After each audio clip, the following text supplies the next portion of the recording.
Ses boucles châtain clair tombent sur ses épaules, ses yeux bleus brillent, elle est si charmante que le duc oublie tout. Les contradictions qui ont précédé ce mariage sont immédiatement oubliées.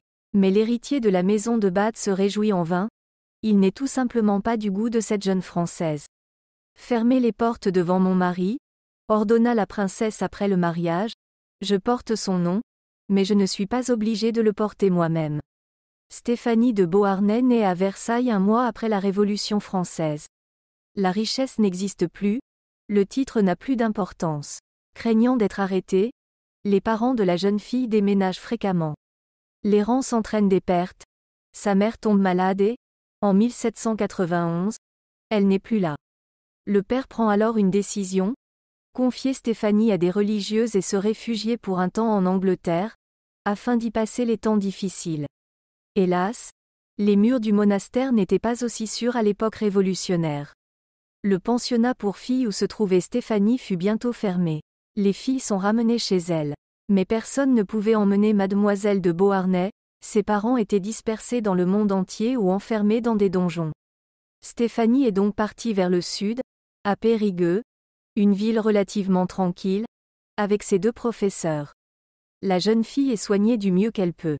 Lorsque les robes de Stéphanie devenaient courtes, un volant était cousu en dessous avec le tissu qui tombait sous la main. Le déjeuner se compose souvent d'une bouillie à moitié mangée et d'un morceau de pain.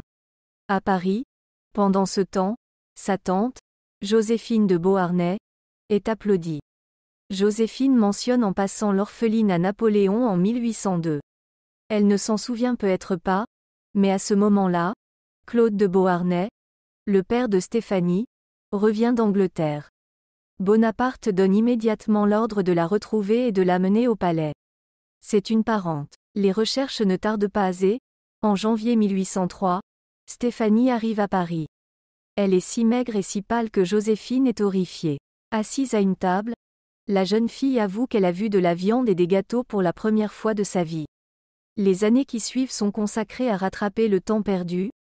Stéphanie étudie dans une pension de la capitale, étudie les bonnes manières à la cour et, d'adolescente anguleuse, devient une jolie fille élégamment vêtue. Napoléon, devenu empereur, décide d'adopter Stéphanie.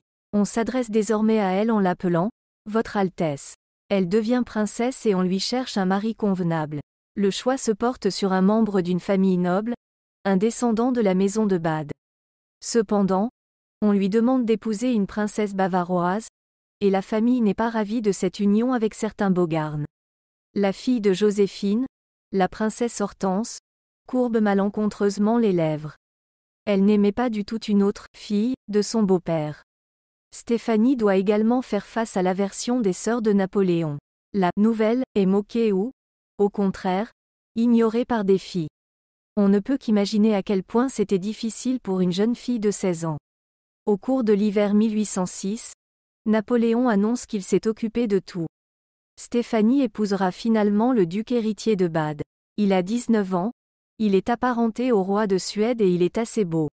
Il doit offrir quelque chose en échange du mariage, mais la princesse Stéphanie deviendra une aristocrate avec une majuscule. Le jeune marié arrive bientôt à Paris. Il tombe immédiatement amoureux de sa promise. Hélas, Stéphanie n'aime pas le duc. Après une somptueuse cérémonie de mariage, le 8 avril 1806, la jeune mariée se retire seule dans son cabinet. « Fermez les portes devant mon mari », ordonna la princesse à ses domestiques. Bien entendu, on l'apprend. La cour se moque des jeunes mariés. En outre, Stéphanie se montre clairement favorable à Jérôme Bonaparte. À tous les bals, elle ne danse qu'avec lui. Le duc va se plaindre à son beau-père, mais Napoléon refuse avec tact de s'immiscer dans les affaires du couple. Il recommande à Charles de Bade d'attendre. Et cela s'avère être la solution la plus raisonnable. Il est temps pour les jeunes mariés de partir pour leur propriété. Stéphanie fut autorisée à emmener avec elle 3 amis, qui allaient égayer son séjour en terre étrangère. Mais les relations avec son mari ne s'améliorent pas, et bientôt le duc et la duchesse vivent chacun dans leur propre palais. Séparés l'un de l'autre, mais l'orgueil s'en mêle. D'autres parents pouvaient prétendre au titre de duc de Bade. Avec leurs propres enfants, l'absence d'héritier de Karl laisse supposer qu'à terme, il sera tout simplement mis à l'écart. Et Stéphanie ne serait jamais duchesse. Mais elle ne veut pas se retrouver à nouveau sans argent et sans nom. Elle s'est donc résolument tournée vers son mari et s'est même excusée pour son comportement.